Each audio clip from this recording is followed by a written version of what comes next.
আমাদের হাতে আরেকটি প্রশ্ন এসেছে। স্যার, সর্বপ্রথম কোন জাতিকে আল্লাহ তাআলা জিহাদের হুকুম দিয়েছেন? জি, অত্যন্ত চমৎকার একটি প্রশ্ন।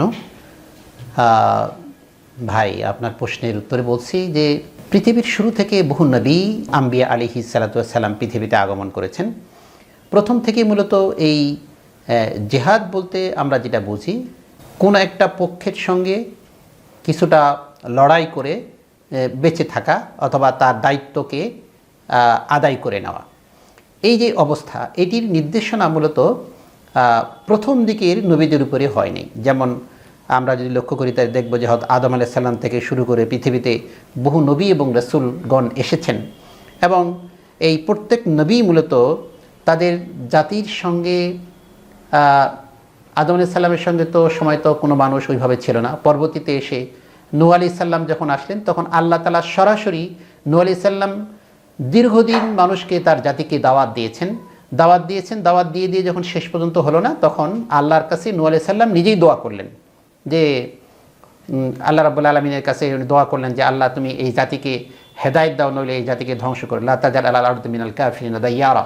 এই কাফিরদেরকে আর আপনি বিচরণ করতে দেন না, তাদের বংশধর আর এভাবে বিস্তার করেন না। শেষ পর্যন্ত আল্লাহ রাব্বুল আলামিনের আসমান থেকে গজব দিয়ে, অর্থাৎ নূহ আলাইহিস সালামের জাতিগুলিকে প্লাবন দিয়ে আপনারা জানেন এদেরকে ধ্বংস করে দিয়েছেন। এবং ঠিক একইভাবে আমরা দেখি যে আদ জাতি, সামুদ জাতি, এদেরকে বিভিন্নভাবে ধ্বংস করেছেন, এবং তাদেরকে যখন দাওয়াত দেওয়া হয়েছে তারা যখন শোনেন নাই, ধ্বংস করে দিয়েছেন। এবং আরও এরকম অনেক নবী এসছেন, যেই নবীগুলি নবী আলাইহিস সালাতু ওয়াস সালামরা তাদের কওমদেরকে দ্বীনের দিকে ডেকেছেন। ইয়া কওমি ইবুদুল্লাহ মা লাকুম ইলাহুন গায়রি। আল্লাহ রাব্বুল আলামিনের একই দাওয়াত তাদের কাছে আল্লাহ দিয়েছিলেন যে তোমরা এক আল্লাহর দিকে মানুষকে আহ্বান করো, এক দ্বীনের দিকে, এক আল্লাহ ইলাহ এর দিকে তোমরা আহ্বান করো। এই আহ্বান করতে গিয়ে যারা শোনেন নাই তাদেরকে আল্লাহ আসমান থেকে গজব দিয়েছেন, বিভিন্ন জনকে, বিভিন্ন জাতিকে বিভিন্নভাবে এই আযাব গজব দিয়ে ধ্বংস করেছেন। কিন্তু শেষ পর্যন্ত বনি ইসরাইল এমন একটা জাতি, যেই বনি ইসরাইলরা, এদেরকে এত নিয়ামত আল্লাহ রাব্বুল আলামিন দিয়েছেন। কোরআনুল কারীম খুললেই আমরা দেখতে পারি যে বনি ইসরাইল এর যে প্রতি যে নিয়ামত, ইয়া বানি ইসরাঈল যকুরু নি'মাতাল্লাহি আল্লাতী আলাইকুম। আল্লাহ রাব্বুল আলামিন বিভিন্নভাবে বারবার আয়াতগুলি উল্লেখ করেছেন, বারবার আয়াতগুলি তাকরার করেছেন যে তোমাদের সেই নিয়ামতের কথা তোমরা স্মরণ করো, তোমাদের সেই নিয়ামতের কথা তোমরা স্মরণ করো।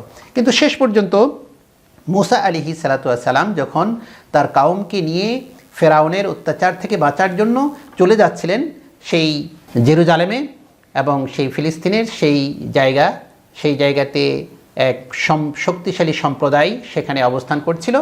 ঐতিহাসিকগণ উল্লেখ করেছেন যে সর্বপ্রথম এই বনি ইসরাইলদের উপরে আল্লাহ রাব্বুল আলামিন নির্দেশ করলেন যে তোমরা যাও, গিয়ে এই এলাকায় যে শক্তিশালী জাতি, আমালিকা সম্প্রদায় এবং অনেক পাওয়ারফুল জাতি অবস্থান করতেছে, তোমরা তাদের সঙ্গে লড়াই করে তোমরা সেখানে প্রবেশ করে তোমাদের জায়গা তোমরা দখল করো। কোরআনুল কারীমে আল্লাহ বলছেন, ইয়া কওমিল খুলুল আরদাল মুকাদ্দাসাল্লাতী কাতাবাল্লাহু লাকুম।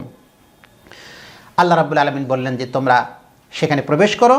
মূসা আলাইহিস সালাম এই আল্লাহর কথাকে তার কওমের মাধ্যমে জানিয়ে দিলেন যে তোমরা এই এলাকায় প্রবেশ করো, ওয়ালা তারতাদ্দু, এবং তোমরা পিছন পা হয়ো না, তোমরা সেখানে তাদের সঙ্গে সম্মুখে লড়াই করে, জিহাদ করে তোমাদের জায়গা, তোমাদের অধিকার তোমরা সেখান থেকে আদায় করে নাও।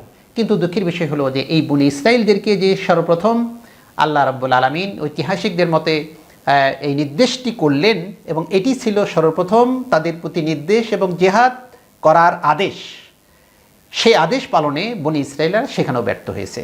এবং তারা শেষ পর্যন্ত বলেছে মূসা আলাইহিস সালামকে, ইয়া মূসা ইন্না ফিহা কওমান জাব্বারিন।